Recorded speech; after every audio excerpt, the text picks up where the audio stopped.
Olá pessoal, no vídeo de hoje eu gostaria de mostrar para vocês um pouco do como é o projeto do compilador MSX Basiron no GitHub, como ele está estruturado lá e o que você pode encontrar ao navegar na página do projeto. O primeiro ponto, quando você entra aqui na página do projeto, ele cai aqui na área de código, de code, onde você pode encontrar aqui o código-fonte. É um projeto open source. Ele está aqui, as pastas e os arquivos referentes ao projeto. É um projeto que é escrito em C++, usando o IDE do CodeBlocks. Aqui é o arquivo do projeto principal, mas não necessariamente você precisa ter o CodeBlock para alterar o projeto, para verificar o projeto. Aqui tem um arquivo de make que você consegue compilar as versões. Aqui o que é interessante nas pastas é a pasta do código-fonte em si, aqui dos includes, que o projeto em si sempre tem, alguma coisa de documentação. Os projetos de demonstração estão aqui. E aqui é o binário compilado, embora aqui na página do GitHub você vai baixar a versão mais atual via a área de releases, que daqui a pouco eu vou falar um pouco mais sobre ela. Aqui também tem uma pasta interessante que é a pasta de testes, onde eu faço meus testes unitários. Uma vez que eu compilo a versão dentro da minha máquina aqui local, altero o código e compilo, geralmente eu entro nessa pasta de teste, e aqui nessa pasta eu tenho aqui algumas opções de teste. Que eu mais utilizo aqui é da versão compilada. São programas simples para a versão compilada. Por exemplo, se eu entrar aqui no print, eu tenho algumas coisas de impressão. Aqui eu tenho um teste mais básico. Se eu clicar aqui no teste 1.vais, tenho aqui um Hello World bem básico, que eu costumo, quando altero as versões, frequentemente eu entro em um desses programas, ou alguns desses programas, compilo e rodo para ver se nada quebrou, se está tudo funcionando como deveria. E essa é a pasta de teste. Você tem aqui para esses programas para print, tem algumas coisas para gráfico, alguns testes com código relacionado ao data, ao comando data. Então, posso entrar aqui nesse 24 aqui. E tem aqui uns exemplos de um programa simples aqui usando data, e eu geralmente compilo e vejo se está tudo funcionando corretamente. Bem, voltando aqui para a pasta principal, eu vou ter aqui a pasta de código-fonte em si. Na pasta de código-fonte você encontra as classes principais do projeto, a parte de compilação, o programa base, que é um programa um compilador por linha de comando. As partes todas relacionadas a parâmetros de linha de comando estão aqui nesse arquivo. Tem aqui a classe em relação a fazer parse do código. Tem o Dockanize aqui. Então, geralmente, o processo que o programa main faz aqui é chamar aquele código, verificar os parâmetros que você passou da linha de comando, interpretar aqueles comandos, aqueles parâmetros, e aí, com base neles, pegar o arquivo fonte que você está tentando compilar. Ele passa aqui para a classe elétrica, que vai quebrar isso em átomos, em comandos. Depois no parse ele vai estruturar isso numa árvore, e o compilador ele vai gerar o código fonte. Se eu clicar aqui no compilador, por exemplo, bem, agora abriu a classe. Tem aqui a inicialização da classe, a parte de build e por aí vai. Basicamente aqui, quando ele precisa fazer a compilação de algum trecho, o que mais ocorre, por exemplo aqui ele está gerando código assembly de uma comparação usando maior igual. E aí ele geralmente chama aqui, dá um call para uma instrução do kernel do projeto em string.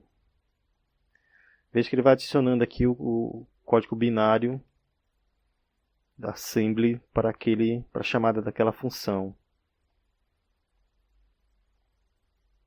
Não tem nenhuma simples aqui para explicar um pouco do funcionamento.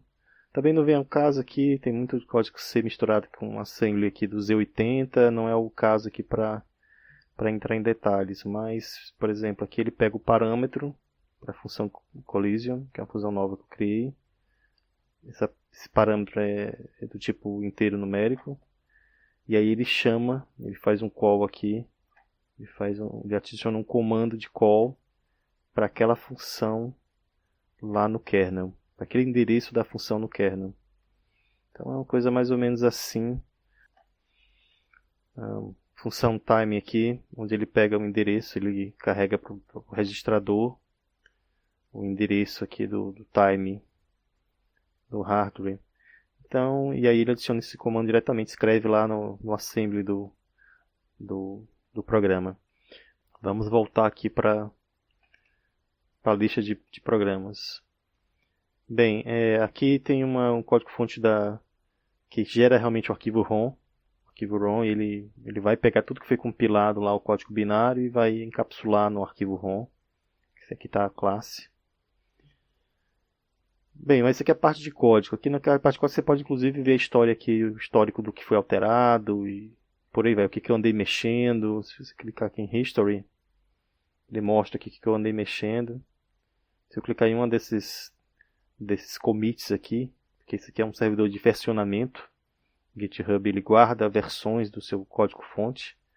Aí ele vai dizer qual é os arquivos que eu alterei naquele commit. E exatamente o que eu alterei. Aqui no caso foi no arquivo de rom.cpp aqui, eu fiz algumas alterações. E se eu clicar aqui ele vai me dizer o que eu andei alterando aqui. O que eu andei mexendo. Bem, aqui é só essa parte do código-fonte, para quem não é programador não é muito interesse. O que nós podemos ter aqui de mais interessante, além da parte de código, interessante também que aqui tem o código-fonte do kernel. Aqui está nessa pasta aqui de assembly. E aí eu vou ter alguns arquivos aqui de rotinas em assembly que ele utiliza. Que eu mais modifico esse header aqui. Ele tem todo o código Z80 aí do kernel. Geralmente é ele que eu otimizo, que eu crio as funções, que eu codifico as funções. As rotinas de assembly estão todas aqui. Ela é bem extensa, mas está aqui o código implementado em Z80. Isso aqui é o kernel, de onde lá o escritor assembly do compilador vai fazendo a referência às chamadas desses trechos aqui compilados. Bem, mas isso aqui é tudo código. Isso aqui não é interesse de quem não é programador. Então, o que é interessante mais aqui tem aqui a parte de issues. Issues você pode registrar algum bug que você encontrou na ferramenta nessa página. Outra página interessante é o wiki, que vai ter documentação de coisas básicas em relação ao projeto, como começar a compilar, algumas demonstrações. Aqui em Demonstration você encontra alguns exemplos de jogos, como compilá-lo, de onde pegar esse código-fonte desses jogos. E para quem não sabe, quando eu subo uma versão nova, eu subo o código-fonte aqui para o GitHub, eu não subo os binários compilados, eu subo basicamente o código-fonte e o próprio GitHub faz para mim a compilação, gerando aqui as releases. Eu faço isso através de tags. Quando eu gero uma tag nova, o GitHub sabe que eu quero que ele crie uma release nova.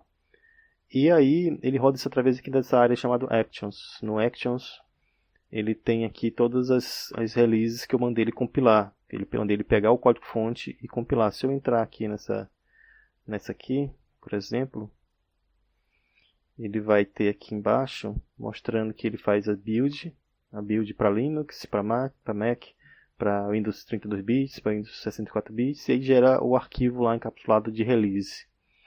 Se eu escolher, por exemplo, aqui a build do Windows 64 bits, ele vai trazer para mim aqui o resultado da compilação. Aqui ele está criando a máquina virtual, aqui ele está instalando o compilador, aqui ele está pegando o código-fonte, o próprio GitHub pegando o código-fonte, aqui ele está compilando o código-fonte, aí ele sobe o binário gerado para a área do GitHub, e aí ele faz as limpezas finais de encerramento da máquina. Então, ele cria uma máquina virtual de compilação, nós chamamos tecnicamente de integração contínua, um servidor de integração contínua. Ele cria uma máquina virtual naquele momento, que eu peço para ele gerar uma nova build, e aí ele compila, ele instala cria a máquina, instala os componentes necessários, instala o compilador C++, e aí faz o checkout do código-fonte, ele puxa o código-fonte, faz a compilação e gera aqui o resultado e grava na pasta interna aqui do GitHub. Então, a versão que você pega, você baixa do GitHub, ela é compilada no próprio GitHub. Se eu entrar aqui na área do Mac aqui, ele faz a mesma coisa. Ele cria uma máquina Mac aqui, virtual, e faz o setup do compilador, e faz o checkup de código. É a mesma coisa, só que visando uma máquina Mac. E a máquina Linux aqui também é a mesma coisa. Para mim, eu consigo visualizar mais detalhes. Quando há um erro de compilação, por exemplo, eu consigo ver aqui que quando ocorre um erro de compilação.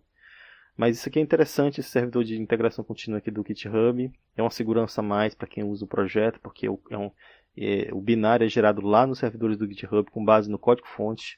Ele não vem da minha máquina, ele vem com base no código-fonte que está aqui, registrado, e aí ele gera aqui essas releases. Se eu clicar aqui, eu tenho um histórico aqui das releases anteriores. Essa aqui é a Release Candidate 4 aqui. Mas você tem as demais anteriores aqui que você pode baixar também os assets. Pode chegar aqui e baixar versões anteriores para usar, se você desejar. Geralmente eu registro alguma coisa que eu alterei na versão, né? Obviamente. Mas é um controle interessante aí que o próprio GitHub oferece. Fora o GitHub em si, eu tenho também o pacote de instalação do Linux, que para isso eu uso o Launchpad.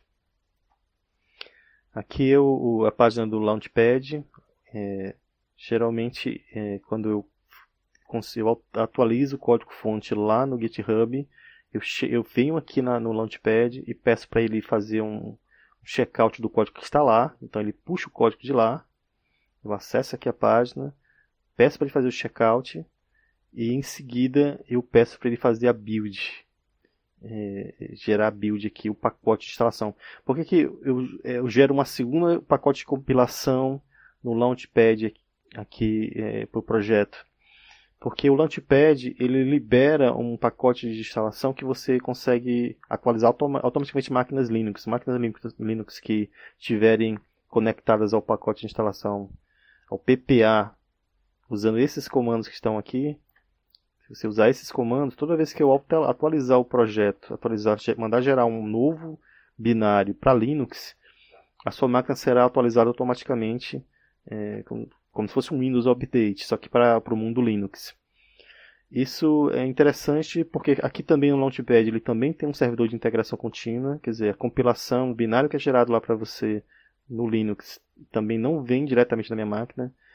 Aqui, na verdade, ele conecta-se com o código. Se eu clicar aqui em Browse the Code, eu vou ver que ele faz referência à árvore de versionamento que vem do GitHub. Ele está fazendo um clone aqui do GitHub. Então, quando eu entro aqui na área de Tree, ele mostra aqui que é a árvore aqui do projeto, ele mostra que está vindo do GitHub aqui, o código-fonte, ele puxa de lá do GitHub. Eu fiz uma conexão do Launchpad com o projeto do GitHub, então o código-fonte é mantido lá, ele só copia para cá e faz a compilação para Linux. É uma segunda compilação para Linux. Existe a compilação para Linux lá no GitHub, que você pode fazer um download manualmente, instalar manualmente, e existe essa outra compilação para Linux que ele vai atualizar para você automaticamente na sua máquina, se você optar por se conectar aqui com com o servidor PPA aqui do Launchpad.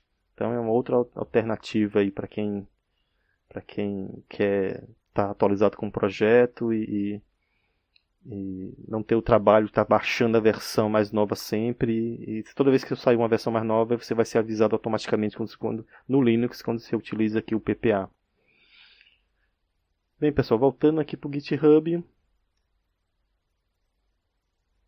É sempre bom lembrar que aqui na página principal, a parte aqui da seção de código, se você rolar aqui para o final da página, ele tem as informações básicas de como é que se compila, onde é que você pode fazer teste com emuladores, e também tem aqui a forma que você faz a instalação no seu Linux, usando o método do PPA aqui, de pacotes, que aí vai ter a atualização automática. Ou então você pode ir para a página de releases aqui e baixar as versões da forma que você quiser, né? Se você desejar baixar uma versão para Mac e por aí vai. Bem, pessoal, é isso que eu queria mostrar para vocês aqui, essa introdução bem por alto do que é o projeto no GitHub, a importância de instalar, porque torna a coisa bem mais clara, código-fonte bem mais acessível. Eu sei que tem muito arquivo aqui, é difícil para quem nunca pegou um projeto tão grande desse conseguir se situar, mas novamente básico aqui é essa pasta, para quem vai olhar o assembly lá das funções escritas, está aqui o kernel. Para quem quer ver como é que o compilador funciona ligando a teoria à prática, está aqui na parte de sources. Aqui na parte de teste tem os testes unitários, na parte de demo tem os projetos de demonstração e tem alguma coisa de documentação aqui e por aí vai. As outras páginas são pastas acessórias que eu utilizo para manter algumas documentações, algumas informações de referência. Mas é isso aí, pessoal. Então espero que vocês tenham conseguido entender aí como é que é o projeto aqui no GitHub. Espero que estejam gostando do projeto. E deixem aí o comentário se vocês têm alguma dúvida aí adicional que gostariam que eu explicasse, que eu comentasse. Agradeço a todos aí por estar assistindo esse vídeo e até a próxima.